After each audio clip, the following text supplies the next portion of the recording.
Welcome to the second season of Operational Harmony, balancing business and mental well-being, where we achieve goals without sacrificing peace. Our host, Nikki, is the owner and founder of Nikki's Office, where she specializes in social media management, business audits, and business coaching. Her journey through mental health and entrepreneurship not only brings awareness, but also equips her with valuable coping skills. This unique experience offers a fresh perspective on approaching challenges and innovating in different ways. Let's introduce our guest. Hi, I'm Jennie Hays, and I'm here with Nikki. We're going to talk today a little bit about what I do. So I'm a brain spotting practitioner. What the heck does that mean? It means that we get to touch on both ends of the spectrum that you're here for, both the mental health and the business. So I am an entrepreneur. I started a business 5 years ago, and I hung out my shingle like a lot of people do. And I thought, where are people now? Come on, come to me. I've got the training. I know what I'm doing. Show up. What I wasn't doing was the stuff that my body was telling me not to do. That every coach, every course I bought, everything else was saying you have to do. I'd get to that point where I was ready to do it, and I'd go, ooh, you know what? My body's saying no, so this isn't for me. And for 5 years, I made $267. Obviously was not working. Ended up working for a wonderful company that I absolutely love. They help therapists to start and scale their practices, and they taught us brain spotting. So now, not only is my business not working still, but now I'm helping other people be successful doing all the things that my body is saying you can't do. And when they get stuck, I'm doing brain spotting for them. And they're doing the thing. Until one day I was like, I feel broken. I feel like there's something wrong with me. Maybe I'm just not meant to be an entrepreneur. Maybe I have to work for people for the rest of my life. And there are people that works for and that fits for. It didn't work for me because I don't play politics very well. I'm always trying to innovate. I'm always trying to do something new. And I would grind heads with people all the time. And so I was really in a broken spot. And a friend of mine said, tell you what, let me do some brain spotting for you around this. And I was like, how in the world did I not even think of this? I did some brain spotting with her, and my goodness, it was like the cork came out of the bottle. I figured out how to do those things and why my body was stuck and how to just move forward. And so now I've been doing this new business, the brain spotting, for about 7 months. By the time you see this, it'll be longer, and hopefully I'll have made more money. But I'm profitable because I didn't treat it like it was something I needed to learn. I learned the things. I didn't treat it like I needed somebody else to do it. I'd had other people trying to do it. Don't ask about my website. I recognized that it was a mental health issue. It was an emotional issue. And the tool was so fast and easy. It was crazy. We're talking almost overnight. The shift was incredible. Nikki, you got questions for me? Anything that comes to mind? But I was going to ask, I've been through a lot of different therapies and things and such because trauma is a witch. But you said that you do what again? So it's a technique that's called brain spotting. For those of you who have been in the therapy world, this is related to EMDR. Eye movement, rapid desensitization. I always get that wrong. But this is even faster. And what we're doing, so here's the thing. Hopefully you know by now that your brain, its job is to protect you. It is trying really hard to keep you from reliving whatever traumas you've gone through in your life. Unfortunately, sometimes the rationale that it uses is not good. It can come up with excuses and reasons and connections that just aren't real.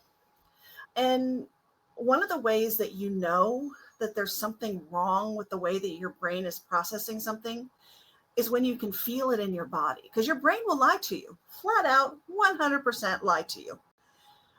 But when you have that thought and you feel in your body that that doesn't feel good, really what your body is saying, you know what, that is not true. And so what somatic therapies do, so body-mind therapies, is they go in and they connect the brain and the body so they can actually communicate and release that trauma, move it from short-term memory where it's stuck into long-term memory, where it's just as important as what you wore last Thursday. There's no emotion attached to it anymore. And brain spotting is just really fast at it and really good, because you don't even have to know what the trauma was. The only thing you need to know is where it's stopping you, whether that's in life. We were talking before we got started about if you're afraid to get on the dance floor, is it because that's your personality, or is it because you're afraid of fill in the blank? If it's a fill in the blank thing, and it's not just that like Nikki and I are just not meant for certain songs on the dance floor, then you may just have some old trauma that said, hey, there is going to be some harm that comes to me if I get seen, if people see my vulnerability. And the great thing about brain spotting is we can knock that out really fast. Yeah, I see you take a breath. What's on your mind? Does it use lights or buzzies, I guess is what they call them in EMDR? Because the buzzy things don't work for me. Because they don't work for you. So yeah, the lights and the buzzy things, those are a way of connecting the two sides of your brain in EMDR. We can use music that'll do that. It's bilateral music. Not everybody likes it. And it's okay, because it's not required. What we're using is actually your eyes as a compass to where the trauma is stored in your brain. And once we figure that out, then we just let the body process it. And if you use the bilateral music, that's great. If you don't, that's great. And I do it all over Zoom. I've actually never done a session in person, because it is just as good over Zoom as it is in person. And yeah, why not? I love my house. And you love yours, I'm guessing. People I don't leave it too much. Yep. Yeah. The only thing that we need, let's see if I've got mine, if the cats didn't knock on the floor, is that you'll see a lot of brain spotters use one of these. And it's just a collapsible rod. Some of them will put fancy rocks on the top and we use this to find the spot in your vision where things feel worse or better. An example of this is if you think about a recent interaction that could have been in traffic, it could have been with a loved one, could have been at work, where when you think about it still, you just don't feel real good about it. There's emotion left. If you take your eyes and you look just with your eyes all the way to the right and think about that emotion, and then come back to the middle and still thinking about that emotion, that interaction, and then go all the way to the left thinking about it, most people will be able to feel more intensity in one spot than another, one side or the other. There are some people who can't, and usually that's they're a little dissociated, meaning that they're not as in touch with their body, but that's okay, because guess what? Your face gives it away. And that's one of the great things about having a brain spotting practitioner, is that even if you can't find it, I can. And then, yeah, we spend some time processing while using that gaze. And that's really all it takes, is Zoom, maybe a wand, and some time, and maybe some music. Okay. I just have the sensory issues with touch. Yeah. So the buzzies were like too much. Yeah. And a lot of people do, because if you think about it, our world, I have one young lady that I'm working with. So I advertise to entrepreneurs. That's my bread and butter. I love that, because you come in, you do one session, you get enough movement usually just to go and do the thing. If you want to stick with me longer, I love it. But I love that rapid turnover. That's the paramedic in me. Come in, let's fix the problem and move on. But if you have major trauma, like I've got a young lady that I'm working with who had a sexual assault. Her mom sent me a list of 8 major traumas in her life. And the sexual assault was just the final one. And we've been working together for a month and a half, and we're down to the last one. Because you can move that fast through trauma. And it doesn't feel real, especially to someone who's been in therapy for years and years, but you really can. It's insane. Again, I think part of it is my paramedic background, where I had 10 minutes with you. And my job was to fix you in 10 minutes so that I could get you to the hospital alive. Alive was a good point. And knowing that I can help somebody do years of therapy in just a few sessions is super powerful. Yeah. I have been in therapy for lots of years. And I did way back when I first started going to actual therapy. I had just been told that I had bipolar, which we no longer think I have, but this is what I was told at that time. And this lady goes, I can have you cured in 6 months. And I laughed in her face. Because as far as I know, there's no cure for bipolar. Misdiagnosis aside, you're telling me that you're going to cure something in me that nobody else on the planet says they can cure. It depends on why you were showing bipolar symptoms. If you are showing bipolar symptoms because of the physiology, the actual way your brain is made, or chemicals that are actually imbalanced, which, by the way, all of you therapy followers, there was a study that just released that they really don't think it's serotonin and dopamine issues in the brain causing depression. So keep an eye out for updates on that. But if it's no different than if you're missing an arm, I can't help you grow an arm.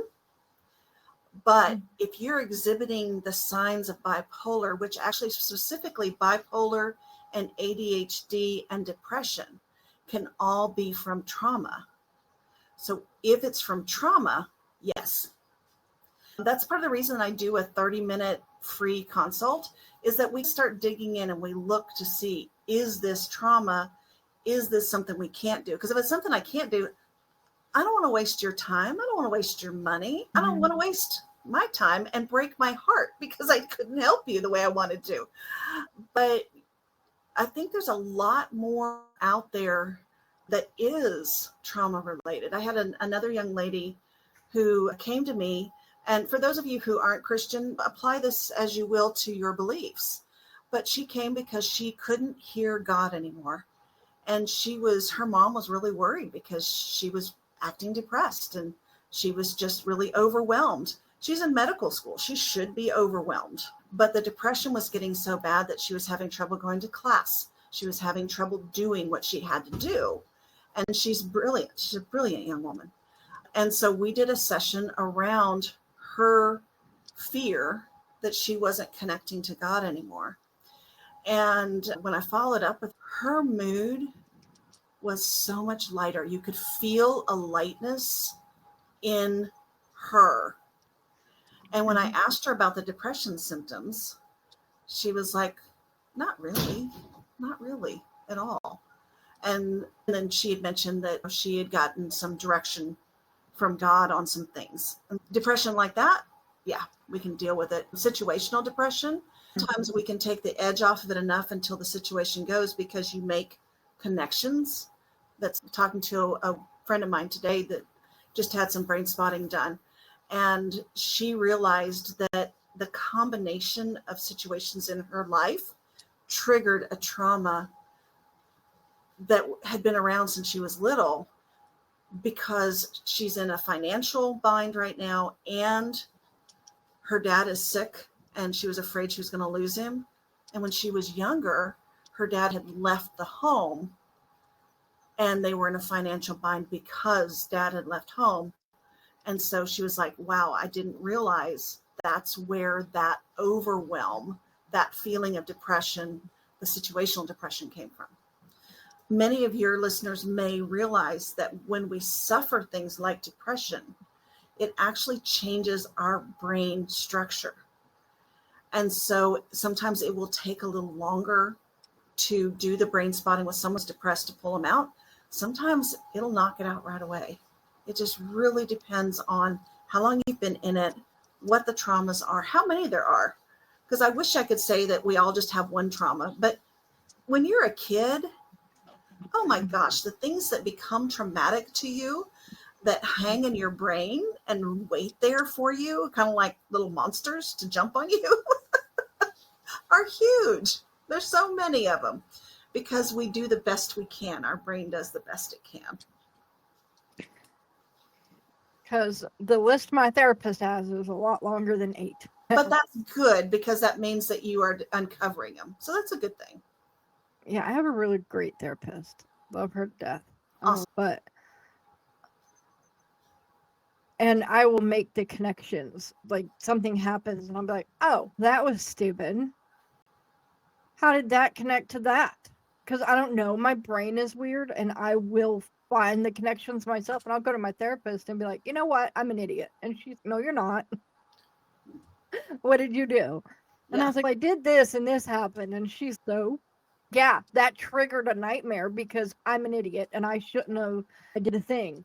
And she's, okay, first of all, calm down. Yeah. First of all, never call yourself an idiot because your brain will believe you. Right? It's a work in progress. Oh, I know. It took me a long time to flip that script and realize that the words that I say, I like to talk about how our brain has this big gate in front of it and that there's these little sentries that are inside the gate. And when you bring a new thought into the brain, I'm not an idiot. I'm a very intelligent woman when it comes to making mistakes, right?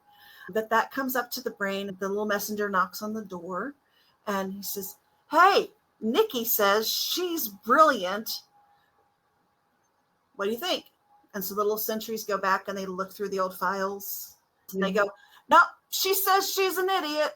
And so the little guy comes back down to you and says, no, sorry, you're an idiot. Traditional mindset and traditional therapy, what we do is we retrain the sentries little by little. And we say, here's proof that you're not an idiot. Here's proof again that you're not an idiot. And little by little, we get them going to these new boxes. Brain spotting comes in the back door, says, ooh, I see some boxes. Let's clean those out. And so then when that little guy comes knocking, the sentries go, oh, those boxes aren't there anymore. Let's look at these. And so your body and your brain believe what's going on because we no longer have that barrier. We no longer have those old things hanging around. Another way to look at it is traditional therapy and mindset works around the landmine. So you say such and such triggered you.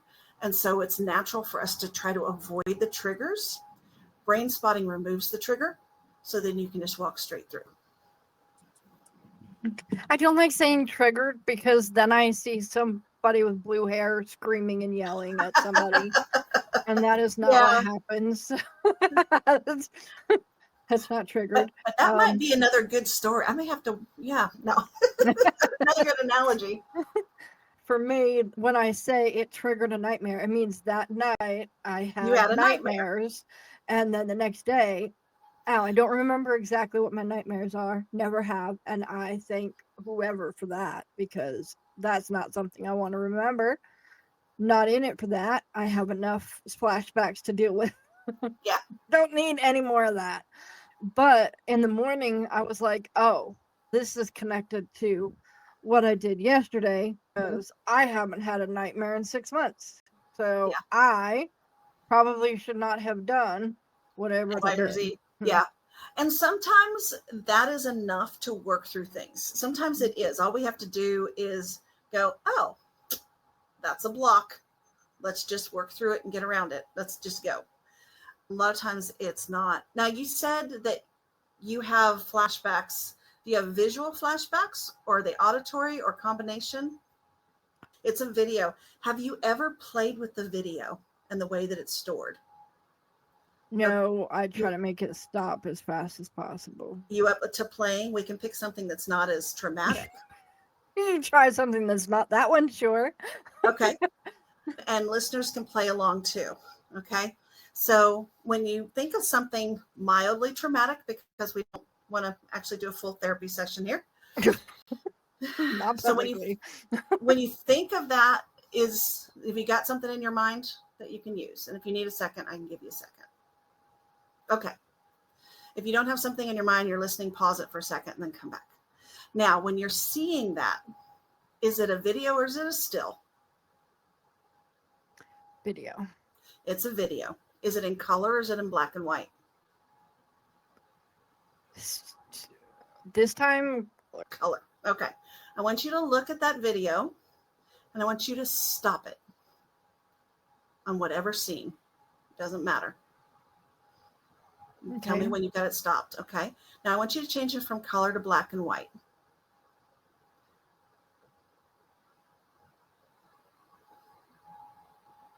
Okay. Which feels better, the black and white or the color? Better? Uh-huh. I didn't know they were supposed to feel good. Not I guess good, but which one feels better? the black and white. And does it feel better as a still or as the video? As a still. Okay. Now, I want you to reach out in front of you physically with your hands. And I want you to take the corners of that picture. Okay. And what we're going to do is we're going to make it bigger. And then we're going to make it smaller in the black and white still. And I want you to do that a couple times. And I want you to let me know, does it feel better bigger? Or does it feel better smaller? Smaller. Okay. How small can you go before your body won't let you? Make it as small as you can. Big here. Right there. Okay. All right. How do you feel about that small picture versus the way you felt about that when you first started? Does it feel better? Okay. Will your body allow you to set it behind you? I want you to try it. And I want you to affirm yourself and know that if you set it behind you and it doesn't feel good, you can pull it back in front of you. It's okay. Just physically try to put it back there and see if your body will allow you to do it. Does it feel okay back there? No. Bring it back. Bring it back. Okay. Now your job over the next few days is to revisit that black and white still and see how small you can get it. And then when you get it to it's really tiny, see if you can put it behind you or see if you can crumple it up and throw it away. Always throw behind you. There's a reason that we say, I put that behind me. Okay? What you're doing is you are physically changing that memory. So we didn't remove the landmine, but maybe what we did is we made it a little bit smaller, a little less reactive, a little less something so that your brain can tolerate it a little bit better. And what's amazing is that it'll stay that way if you let it. There's a technique called accelerated resolution therapy that actually takes those pictures and translates them into something completely different. So I don't remember what the trauma was, but when I was looking at the training, there was a young lady who had something going on and there were a number of people that were involved. And she changed them all into little cockroaches, mariachi band cockroaches that were playing the La Cucaracha. So every time she thought about that memory, that's what would pop into her head first. Now, if she kept really looking at it, she could pull the real memory out. So this is really good even for people that have to go to court or things like that, because you don't lose detail, but you lose the emotion attached to it. So it's really a lot about emotional healing that allows the brain to work like it should. And lets us go do those things we want to do, like dance really badly in public or go out and find that special someone that we want or run our business and market. Because I would not have been doing this a few years ago. I would have been like, nope, I can't do this. There's something telling me I can't do this. Okay. So you said something about a website earlier. What happened with the website? So the website was easy. The website was an easy fix. Oh, we were talking about the ugliness of the website. Okay. We were talking about paying other people to do. So I was a chicken. I had the block, and the block for me, what I ended up finally figuring out it was, because at first when I cleared it, I didn't know what it was. It took time for it to go, oh, that's what it was. I believe it was the fact that I was raised military, and we had to be perfect. You had to be exactly what everybody else wanted you to be in certain areas. And so there was a fear of not being enough, not being good enough. And so I thought, I'll just pay somebody to do my website. So I invested way too much. They wrote all the copy. They designed it. I keep that website. It's on Wix. I keep it to remind myself how bad it can be, because I hated the website. No matter what I did, they couldn't get the languaging right. Because really, if you're in business, copy has to come from your heart. It can't come from somebody else's brain.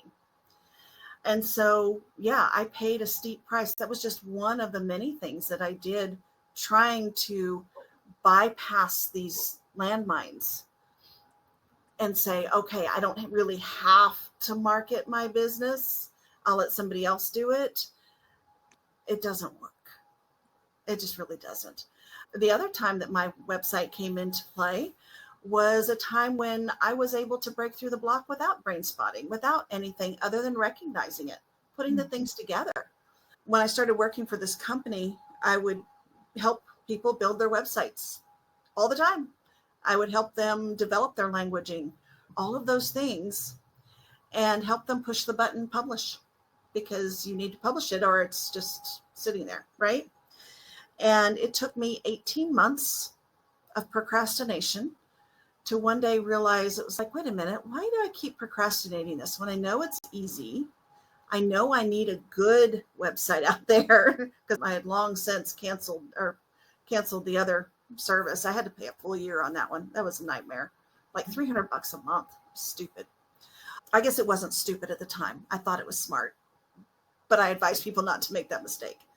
But it was like, okay, this is a block. This goes back to not wanting to be seen. I know how to do this. Worst case scenario, nobody sees it. Doesn't matter.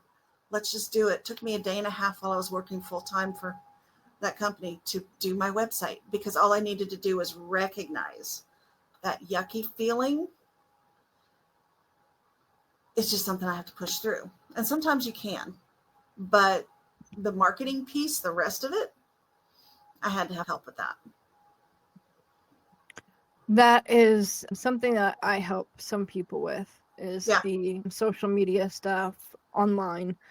I do the calendar posting, like making sure there's something posted every day, and then let them do any extra posts they want to do to flavor it. But you probably get their heart and their sentiment into it. That's critical. Yeah. Yeah. Because there's no point in doing something, because again, I was a military brat as well.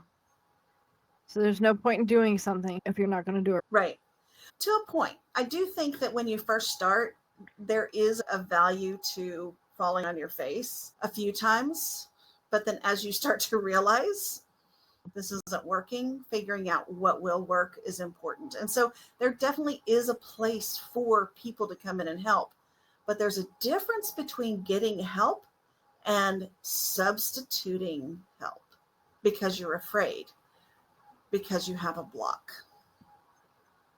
Most of the people I work with there are a couple of the people I work with who are great with technology, and they do wonderful. But most of the people I work with, technology is not their friend. And so I am the one that they come to with questions. Yeah. And there's a definite value in that. Yes, that's one of my goals, is to have somebody do all my social media for me, because I do it, but I don't love social media. I love people. And I think that's part of what I don't like about social media, is that social media, we go right back into what I was doing before, where it was fear-based. but it's intentional on social media where we try to paint this picture of us being perfect. And finding that balance has always been difficult for me. And now that this sounds terrible, but now that I really don't care whether you like my stuff or not, it does bring a lightness to it. I just put it on there and got a couple likes on that one. Didn't get anything. Oh, that one went viral. Oh, wait a minute. That was the wrong one to go viral. So for me, it's mostly, none of the stuff I do is probably intended to go viral, because it's basically stuff that is, hey, I'm here on social media, look at me maybe, but it's not so much made for, look, share, this is the most brilliant thing on the planet, because the thing that I had go viral wasn't supposed to be either. It's a pin on Pinterest. And the business before what I'm doing now was actually for insulin resistance reversal. And that is haunting me, because for 7 months I've been trying to get Google to understand I'm not doing that anymore. But when you get 500, 600 clicks a month from this one pin, Google, you may not think you're doing insulin resistance, but they think somebody you are. does.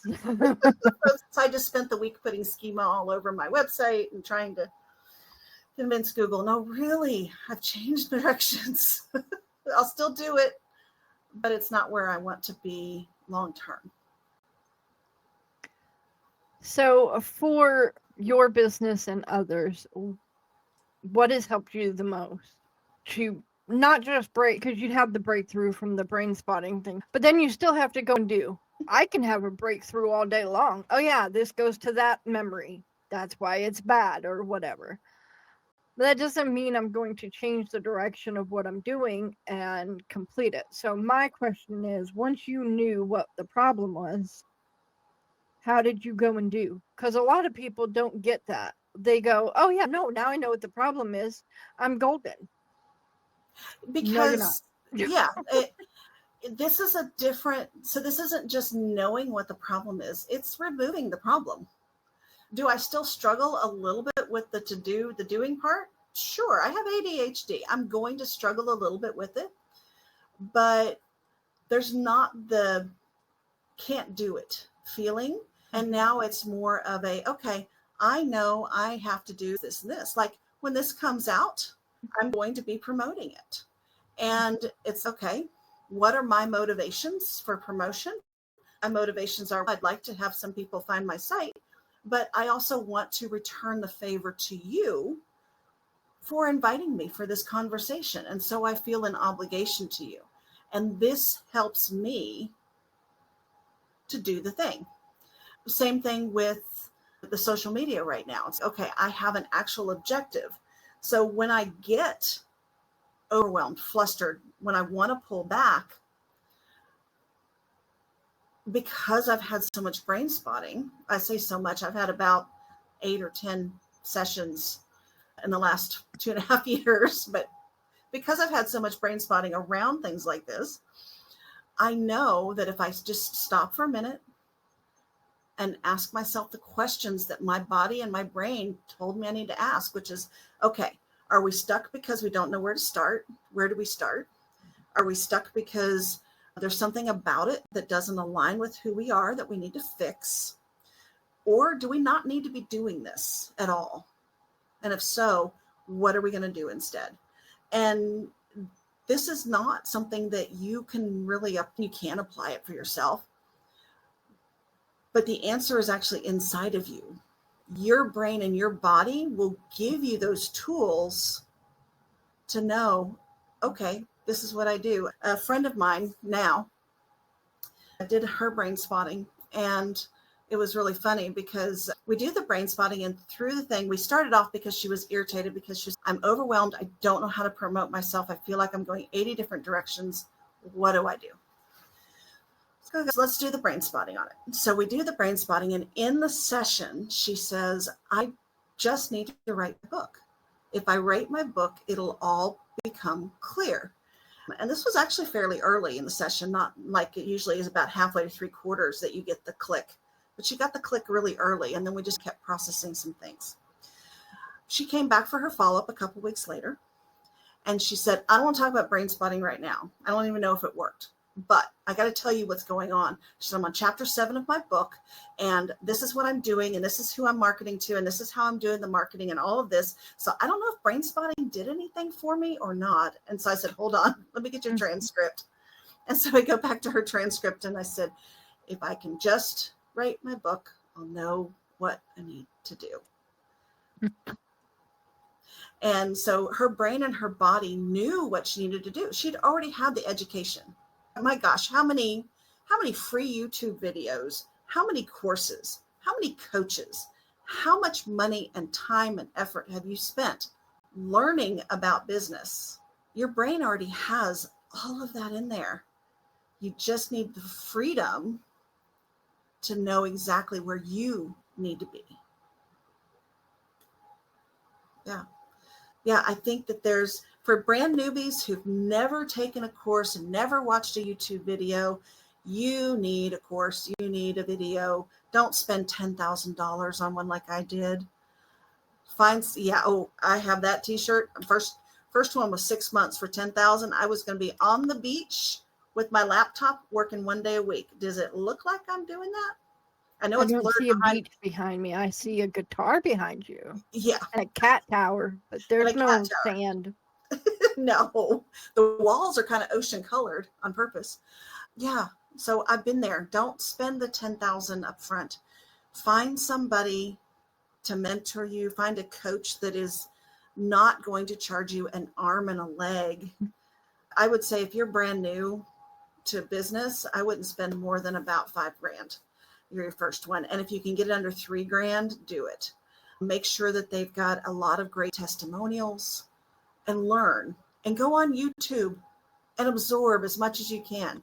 Go to every free thing that you can, and know that all those free things are leading you to purchase something, but you don't always need to purchase. Sometimes you can just glean a little piece from each one. When you're ready to make an investment, make sure that you love the person that you're investing with, and that it's not a knee-jerk reaction. I am the queen of knee-jerk reactions. I have spent probably $25,000 on my business. Yeah. I have not done the $10,000 thing. I did do a free webinar for that Grant Cardone. Yeah. 10X, whatever. He has great presence and stuff, but the guy he had hosting the free webinar, he was just, I'm so excited to be here. And I'm just like, he's trying to steal his energy and his presence instead of being himself. Yeah. It was wild. Not that there's anything wrong with Grant Cardone. Please don't come at me. That was just my opinion.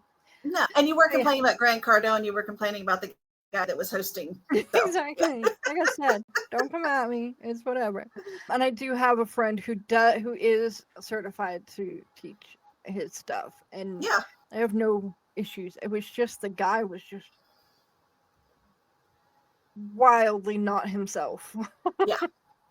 And it comes through. Authenticity is such a huge piece, but it's so hard to be authentic when our brain is going, ooh, but if anybody sees you, they're not going to like you.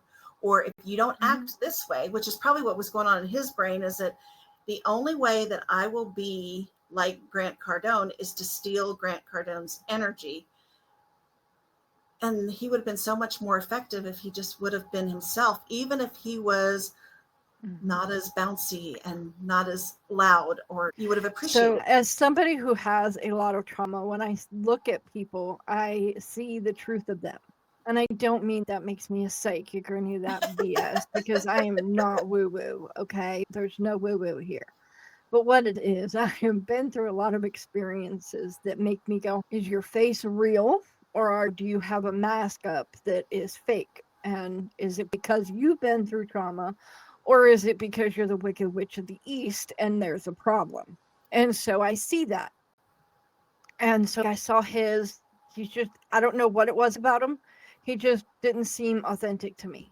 Yeah. And I see that in a lot of people who are online these days. Everybody's, oh, I have to be Miss Sally Sunshine. You know what? No, you don't. I've had people get on me before because I am stressy, depressy, and all that good stuff. I am somebody who has PTSD, CPTSD. I have major depression, major anxiety disorders. I am a mess, okay? But I am still me. I don't try to act like anybody else. I know when to censor myself. So if I'm with one friend who I absolutely don't cuss near, then I'm not being fake by not cussing near her. I am being appropriate with that person. You're being I was respectful. raised by a sailor who turned into a trucker. I have a mouth, okay? I have a mouth. Yeah. You can guarantee I have a mouth on me. But for that one friend, I would never even think about going near her and saying any of the stuff that will fly out my mouth on the regular around some other people. I have a meeting with my sister, and I'm just like, we're both cussing at each other. And you would think, oh, they're mad at each other. No, we're just having a conversation with pepper thrown in. Like, it's nothing. They're words that add flavor to the conversation. It's nothing bad. And everybody else in the room's like, they're about to kill each other. There's a difference between wearing a mask in front of people and tuning yourself to the room. Some of the best examples of this, are you going to act the same way at a party on a Friday night as you are at work or at church on Sunday? You don't have to be fake at any one of them, but you also don't want to pretend to be someone you're not. It immediately made me think of a story. After my husband and I were married, we were standing in church, something, and I don't know if I was startled or something, just instantly, that instant flare of anger or whatever. And I cursed, and he was like, oh, we're in the church. And I was like, it's okay. God knows I curse. It's not like I'm going to say this it up on the stage. This is not a surprise for him. Yeah, this is not a surprise. There wasn't anybody around. It's just this building. Take me back to my teenage years, and I would have pretended like I didn't curse in church. It would have been like, I don't know what you're talking about. I am pure. It's like, yeah, no, I'm not. Yeah, no. I'm real. So when I help people at social media, or I see the people I follow on social media are because they are authentic. Yes. There's this lady, I don't know what else to call her. She does swoop documentaries. She goes deep diving on different things and drama that are happening, and she finds out exactly what's happening. It's really cool. She has trauma in her past, but she is real about it. There is nothing fake about her, even if she's a little excitable, and she will be petty. Sometimes she'll get petty because of something somebody said or done or whatever. But you can tell that she still cares about things and people. Like, she won't show kids' faces and things like that, because even if the parents are showing the kid all over the internet, like, it doesn't need to be. She doesn't need to do it. Yeah. Yeah. I also like Charlotte Dobre. I'm probably saying that wrong, so sorry if I did. But she does reaction videos, and she's mostly known for wedding mishaps. Oh, where the mother-in-law comes to the wedding in a white dress and stupid stuff like that. I like her because, again, she's talking about stories that are happening, but you get pieces of her because she's, oh, hell no. It's like it made me think of the lady on TikTok, the blonde, I don't know her name. She's over in England, I believe. And she does the reviews of the cooking videos, especially when they use the big blocks of Velveeta cheese. And she's sitting there drinking a drink while she's doing it. And at the end of it, she usually goes, oh, hell no, and runs out of the room. And it's not that she's trying to be mean or ugly. She's just having fun and playing. It's called comedy. And there's also the fact that people should know by now that you can't eat at everybody's house. Oh, some of the stuff people be putting in stuff. Oh, I'm telling you now, if I come to your house for dinner and it smells nasty in there, I ain't eating nothing. Yeah. I'm already nauseous. You're gonna make me puke if I actually eat it. That's not happening here. We aren't doing it. Yeah. I'm a very picky eater. I will very pickily eat it. I don't care what it looks like it. Nope. I've gotten him enough. I used to be starved out. I definitely can handle not eating for a Not couple eating. days if that's what it takes to not have whatever that mess is. I won't do it. See, I was raised Baptist, so anytime there's food around, you eat it anyway because that's what they do. It's like social. Food is social, and you just I don't like that. Yeah. I just manage. No, I was the one who would be like, yeah, there's nothing here for me to eat. And I'd just sit there. I wouldn't make a big deal out of it. My parents usually might do. If you don't eat, especially if it was at home meal in public, they wouldn't say anything. It was at home that they would say something. Yeah. You're not eating another meal until this one is finished. I'm like, yeah, that's not going to happen. Sat at the table. I can remember many times when I was younger, Orange Ruffy was my arch nemesis, and the bottle of ketchup, which I don't like ketchup really. That was the only saving grace, is I finally would just put enough ketchup on it that I couldn't taste it, and then I would eat it. So it took me a long time to eat fish after I grew up. Long time. I am one of those people. My mom liked to do boiled dinners. Oh. And I don't like soggy food. I don't like soup. The only soup I like is actually a chowder. I like New England clam chowder. Oh, yeah. And that's it. But I was raised a Navy brat, so I was eating me some chowder. Okay. Yeah. And I like that one. But none of the other stuff. I don't even like to let my ramen noodles stay in water because the noodles get soggy and I will barf. I'm not eating what I don't like. I'm not doing it. Yeah. And here's the thing. We wouldn't brain spot that because there's no reason for you to do it. To have boiled cabbage. Like, why would you do that? It smells like dirty butt. Let's not have that. That's a nice way of saying what it smells like, but I love it. Yeah. There's something else. We were talking. I was actually having this exact conversation with somebody, and it was like, I don't like it. I'm not going to like it. I don't want to brain spot it. It might be trauma related. Don't care. I'm not going to do it. Yeah. So there's no benefit to fixing it. That is just who I want to be. And that's where networking comes in, because that's when you, at least in business, not for personal life. I don't know what you do in your personal life, except for maybe not be around people who are going to boil cabbage and make the house smell like dirty butt for a week. Or come over to my house and we'll have some corned beef with the cabbage and we'll cook it in chicken broth and it's a little crispy still. And no, thank you. But it does smell. That sentence that people do. Oh, but you haven't had it the way I cooked it yet. I am telling you, 100% of the time, that did not matter. I don't care what your recipe is. It still gets stuck in my throat, or it's still gross. Like, I'm not eating it. Stop it. It sounds like yours is a sensory thing, though. So that's a completely different thing than a taste thing, because it can honestly be the difference. I've actually had 2 people in my life now that hated tomatoes. Couldn't put tomatoes on anything. And then I introduced them to homegrown tomatoes. And they were like, oh, these have flavor. These are good. So there can be situations where, you probably don't like the seeds in the middle. I'm throwing that at somebody. It's hard on the outside, soft on the inside. Are you insane? That's not something to eat. I like spaghetti sauce as long as they don't have chunks of tomato in them. And I like ketchup in small degrees. Like, I'm not putting a mountain of ketchup on anything, which my mom used to do with meatloaf, which made it completely disgusting. But there you go. But the whole meal thing, again. Join us next week as we publish Nikki's new cookbook, Eating for Sensitive. What not to cook people in your life who are food sensitive. Apparently, my parents didn't care and still tried to do it. But after a while, they got it through their thick skulls, and I would get to make a sandwich if they were doing some other thing, because I literally would not eat any of it. Yeah. I don't care. You want me to not eat for 5 days? Okay, that's fine.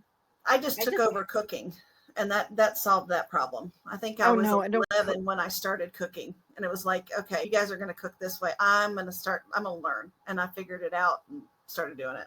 No, when I first started to learn at home, I mixed up like either baking powder or baking soda The one that didn't belong in the cake, I put in the cake, and then had my mom scream at me for literally 15 minutes with her face right here.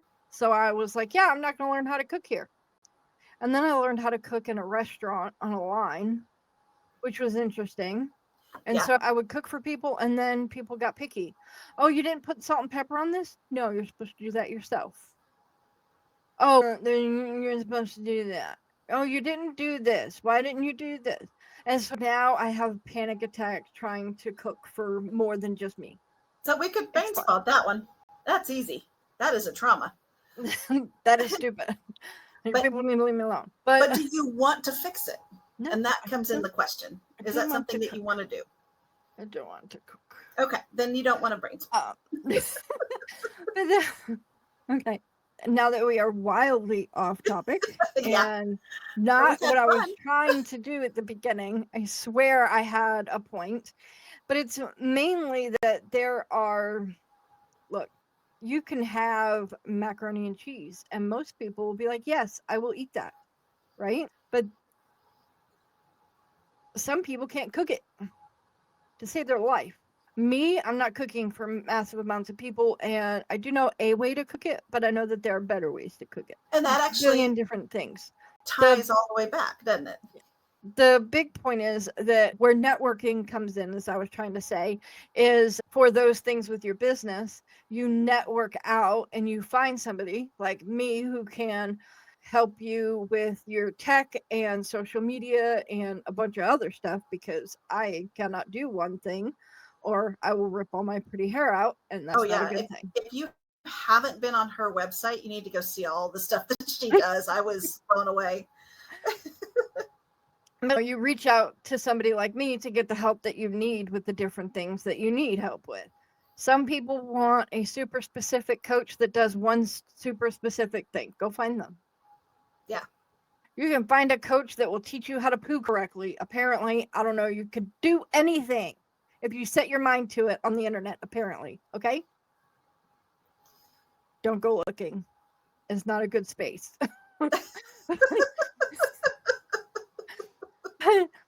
But you can find it out there. You can find people like me. I am on Alignable. I see from the little thing I'm looking at over here that you're on Alignable. I am on Alignable. Yes. Are we connected?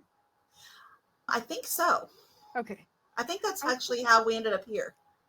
Okay. I think you set like a meeting up because of Alignable, and then I was like, are you here for the podcast or this? And you were like, you have a podcast? Yeah, it was like networking, but if you have a podcast and I'm a fit for it, that sounds like fun. So yeah, because I love to network. I truly believe that the best way to grow your business is to help somebody else grow theirs, because that's really what it's all about. That's a piece of that we've lost in our culture. Mm-hmm. Our culture has become about me, and it's a piece that we need to get back. We need to learn how to do that again, where we care about helping others. Without a camera being stuffed in your face. Yeah. Without having to do it because you put a mask on that says, oh, the mask says I'm supposed to feel this way. But genuinely, like I have a gentleman that I networked with that he's got a daughter that he shared a story about. And I was like, can I pray for it? He was like, yes, it's wonderful. That was 3 months ago. And she's still on my mind when I get up in the morning and I'm doing my talk. I don't even remember her name, but it's not important. What's important is she's on my mind, and helping each other, even in small ways, little things like that, promoting each other. Everybody I network with, I'm like, hey, tell me when you got a special going. Let me share it. There's power in the group. So my whole philosophy is that I need to be helping others. I'm not in this to make billions of dollars, because that's just not my goal. Now, I saw your bank account last time, and no, I'm just kidding.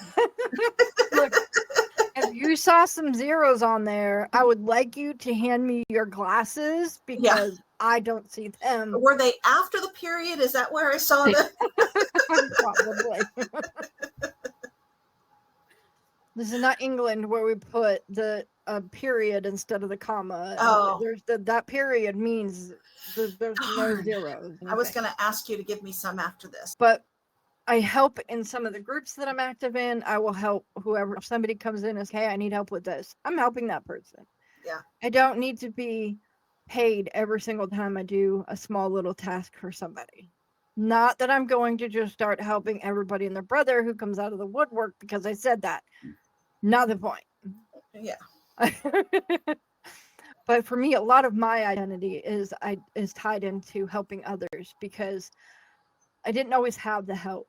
I didn't always have people around that would help. And that's why I'm going to help. And that's why this podcast is here. Because I want to be able to help others get to services or people that make sense for them, whether it's business or with their mental health, because we all have something. I read something somewhere. Don't quote me on where, because I don't remember. But we're all fighting demons that we know nothing about. Yep. The demons I'm fighting are a little bit louder than some people's demons. They're a little bit quieter than other people's demons. They're just mine. And somebody else has to deal with theirs. And I want to help them quiet their demons because that's just who I am. You're not going to find me at Burger King handing out burgers with a camera in my hand saying, here you go, homeless people, have a burger. Yeah. Because that is the rudest thing on the planet. That is not help. That is you being selfish. Yeah, it's putting yourself before others to make yourself look of value. Yeah, I struggled with how I could do that for people with my business. And so I do the free intro. You call and I've got 30 minutes and we'll talk either mental health, if you want to know if something can be fixed or not. And I will talk business with you. And does it lead to a brain spotting conversation? Usually, but only if you need it. Sometimes it'll lead to, no, you don't, this isn't going to work for you. But I figured out something and it was like, oh, this is brilliant. So I do a free group brain spotting. And so we bring the power of the group in there and we touch on that little bit of healing to get you a taste of, oh, this is what she's talking about, and bring you a little relief, just a little bit of breath back into the subject. And it's spreading. I've actually already had another brain spotter who came and watched, and she's thinking about doing the same thing. And she actually, instead of working with entrepreneurs, she works with women with children who are recently no longer homeless. And so that's wow, look what I'm spreading here. Because now not only do I get to touch my people, but now what I've done is going to touch these people. And then got another brain spotter who wants to learn about it. And then she works with a different group of people. And so it's going to touch those people. And if you think about helping others as spreading that love and realizing that you get to touch so many people that you would never have touched before. Very few women who are recently not homeless are going to be looking for brain spotting for entrepreneurs. Maybe they will eventually because they've got some fire in them if they did that. But right away they're not, but I still get to touch them through her. How beautiful is that? And you get to do that by touching everybody with this podcast, because there's somebody listening who either isn't getting treatment for their mental health, or is confused, or is upset, or is an entrepreneur who's looking for help. And you get to touch them, and then everybody that they touch, and then everybody that they touch. It's exponential. And there's not much better. There's just not much better than knowing that there's that many more people who are going to have a smile on their face at some point. Yeah. I do have to always say one more thing. You're not broken. No matter what your brain tells you, no matter what other people tell you, you're not broken. I promise.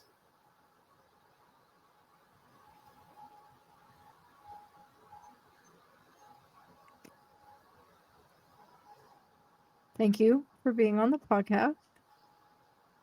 All of your contact information will be below, and we'll get people sent your way. Okay.